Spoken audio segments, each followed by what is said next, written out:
நான் கொஞ்சம் கூட நினைச்சு பார்க்கல டி, இப்படி ஒரு நேரத்துல இப்படி ஒரு வாசல்ல வந்து இருப்போன்னு. ஏட்டி நான் கூட தான் நினச்சி பார்க்கல. நினச்சி பார்க்குறதெல்லாம் அப்புறம் இருக்கட்டி, வயிறு கம்மன்னு இழுக்குது. ஏக்கா வீட்டிலேருந்து என்ன எடுத்துகிட்டு வந்திருக்கிய? அந்த கூடையை திறந்து கொஞ்சம் காட்டுங்களாம். எப்ப பாரு சோறு சோறுனால எதட்டி? ஏட்டி புஷ்பா, உன் வயிறை தொட்டு சொல்லு, உனக்கு பசிக்கலன்னு. கொஞ்சமா பசிக்கதான் செய்யுது. அடடடடா, உங்கள் 2 பேரையும் வச்சு சமாளிக்கிறது பெரும் பாடாக இருக்கும் போலயே. ஆண்டி, வயிறு அதோட வேலையை சரியான நேரத்துல செய்யும் போது நம்ம ஒன்றும் தடுக்க முடியாது. நீங்க கூடையை திறந்து உள்ள இருக்க ஐட்டத்தை வெளியே எடுங்க. சரி, மல்லிக்குட்டி என்ன தான் வச்சு கொண்டு வந்திருக்கான்னு பார்ப்போம். உப்புமாவா? இது ரொம்ப தப்புமாவே. என்ன ஆண்டி, இப்படி உப்புமாவை வச்சு கொண்டு வந்திருக்கீல? ஏட்டி புஸ்ஸு, இதாட்ட கிடைக்குதான்னு பாரு. ஆமாம், போக போக பழைய சோறு பச்சை மிளகான்னு ஆகி போவோம். ஆயி போதா? சீக்காரமோ ஏட்டி, சாப்பிடும்போது என்னத்தையே ஞாபகப்படுத்துற?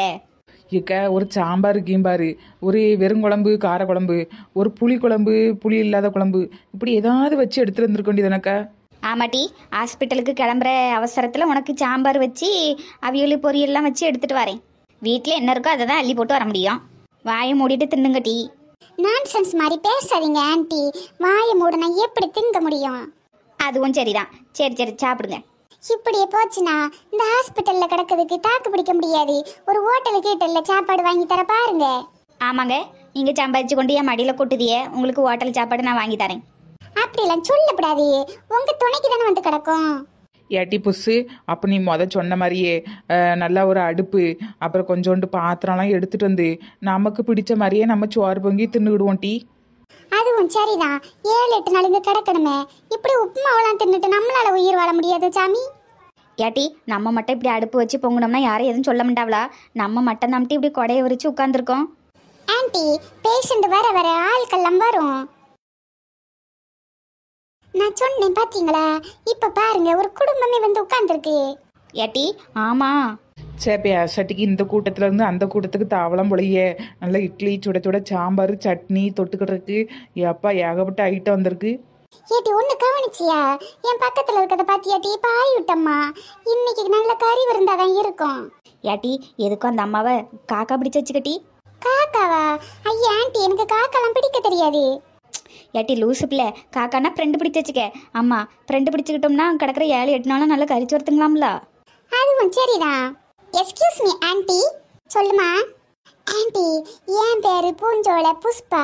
நாங்க இங்க மல்லியக்கா அக்கா மகளை அட்மிட் பண்ணியிருக்கோம்.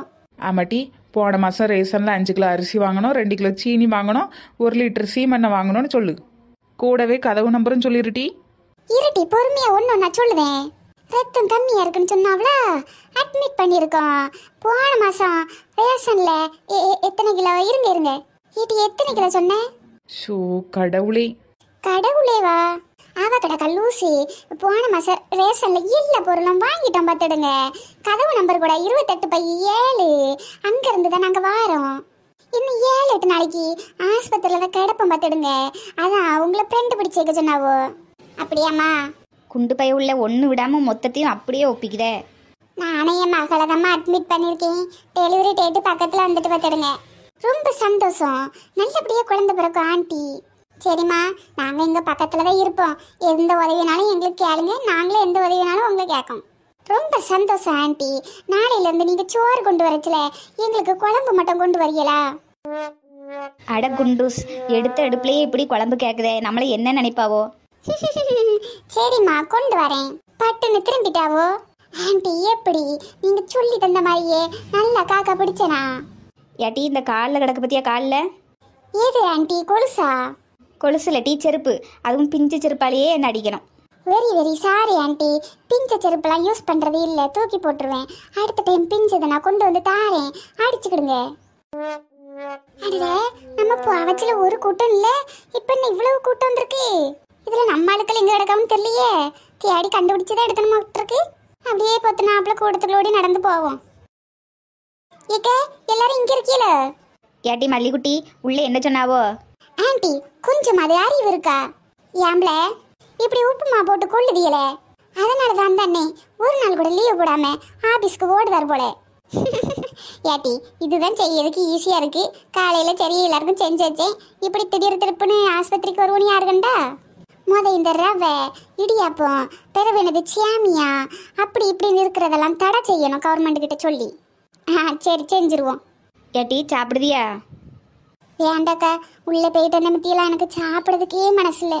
ஏங்க அவ்வளவு பிள்ளைகளு டீ, அவ்வளவு மாசமா இருக்க பிள்ளைகள். ஒன்று தண்ணியிலன்னு வந்து அட்மிட் ஆயிருக்கு, ஒன்று ரத்தம் இல்லைன்னு வந்திருக்கு, ஒன்று துடிப்பு கம்மியாக இருக்குன்னு வந்திருக்கு, என்னென்னமோ சொல்லுதாவ. அப்படியே கேட்கச்சில தலை சுத்துது. ஏட்டி ஹாஸ்பிட்டல்னா அப்படிதான் இருக்கும், அதுக்குன்னு சாப்பிடாம இருப்பியா? அதுக்கு இல்லைக்கா, அவ்வளவு பிள்ளைகளுக்கும் கையில் ஊசி குத்தி போட்டிருக்கு. அந்த ஏதோ குளுக்கோஸ் ஏத்துறாவ பற்றியில நரம்பு நரம்பா ஊசி குத்தி போட்டிருக்காவுக்கா. ஒன்றுத்துக்குள்ளவும் கையை தூக்க முடியல. ஐயோ அம்மானு கத்திட்டு கிடக்குவோம். பார்க்கக்கே கஷ்டமாக இருக்கு. ஹாஸ்பிட்டல்னா அப்படிதான் இருக்கும் ஆண்டி. என்னமோ எங்கள் காலத்துலலாம் அப்படி கிடையாது. வலி வந்தோன்னா கொஞ்சம் தூரம் நடக்க சொல்லுவாவோ பெரிய ஆளுக்கள், பிறகு குழந்தைய பெற்றுருவோம். ஆமாம் அப்படிதான் இருந்துச்சு. இப்போ நான் அப்படியே இருக்கு, வயிற்ற காட்டுன்ட்டு ஸ்கேன் எடுக்காவோ, துடிப்பு பார்க்காவோ, ஊசியை குத்துறாவோ, பார்க்கே பாவமெல்லாம் இருக்கு. இக்க நீங்கெல்லாம் சொல்றத பார்த்தா குழந்தை பெற்றுக்கிட்டே பயமெல்லாம் இருக்கு. வந்துட்டா, நீ கல்யாணத்தை பண்ணம்மா, அதுக்கப்புறம் குழந்தைய பெற்றுக்கிடலாம். ஏட்டி நெட்டூஸ், உனக்கு பதிலாக நான் வேணா பாபுவை கல்யாணம் முடிச்சுக்கிட்டா. அடி ஆத்தி, என் வாழ்க்கைக்கே குறி வைக்கல. ஏட்டி வேற உள்ள ஏதாவது கேட்டாவளா? வாங்கிட்டு வர சொன்னாவளா? உள்ள நம்மளுக்கெல்லாம் வேலை இல்லைக்க, எல்லாரும் வெளியே போங்கன்னு விரட்டி விடுதாவோ. அந்த மாசமா இருக்க பிள்ளையில தான் உள்ள படுக்க போட்டிருக்கு. ராத்திரி தான் துணைக்கு படுக்கிறதுக்கு ஒரு ஆள் மட்டும் விடுவாங்களாம். மற்றபடி காலையில் மத்தியானம் சாயங்காலம்னு காப்பி டீ சோறு தண்ணி இதெல்லாம் கொடுத்துட்டு 10 நிமிஷம் தான் வெளியே ஓடி வந்துடணுமா. ஐயய்ய, அதுக்கு எதுக்கு இத்தனை பேரு? ஏட்டிவில இருங்கட்டி பெயராதியாட்டி, மறுபடியும் நான் 10 நிமிஷத்துல வெளியே தானாட்டி வரணும். அப்போ ஏன் நேரம் போக்குக்கு ஆட்கள் வேணும்ல. ஆண்டி நீங்க ஒன்றும் கவலைப்படாதீங்க, நான் இருக்கேன். ஏட்டி நாங்கெல்லாம் இருக்கும்போது நீ எதுக்கு கவலைப்படுதே? நீங்களே இருப்பியக்கா சொல்லுதேன். என் கூட ஒரு 8 நாள் கண்ணை மூடிட்டு இருந்துக்கிடுங்களா? ஏன் கண்ணை திறந்துட்டு இருந்தா வேண்டாம்பியலோ? இவ ஒருத்திமா. ஏட்டி நம்ம 7-8 நாளும் இப்படியே இருந்துக்கிட்டோம்னா குளிக்கிறது எப்படி, பல்லு விளக்குறது எப்படி? சும்மா இருங்க ஆண்டி, குளிக்கிறது பல்லு விளக்குறதா முக்கியம். இப்படி 7-8 நாள் உப்புமாவா போட்டியனா என்னையே தான் கொண்டு நீங்க அட்மிட் பண்ணணும். தயவு செஞ்சு கறி கஞ்சி ஏதாவது ஊத்துங்க. ஏட்டி ஹாஸ்பிட்டல்ல இருக்கும்ல, எப்படி நம்ம கறி கஞ்சி குடிக்க முடியும்? அடுத்தவளுக்கு வாசம் போவாது. அதெல்லாம் தெரியாது ஆண்டி, உப்புமாவை போட்டு கொள்ளாதீங்க தயவு செஞ்சு. அப்போ ஒன்று பண்ணுங்க, 3 வாரம் போய் மெயினில் போய் ஹோட்டல் இருக்குல்ல, பிடிச்சதை வாங்கி சாப்பிட்டுட்டு எனக்கு 2 இட்லி மட்டும் வாங்கிட்டு வாங்க. ஏட்டி ஏன் வா 4 பேரும் போவோம்.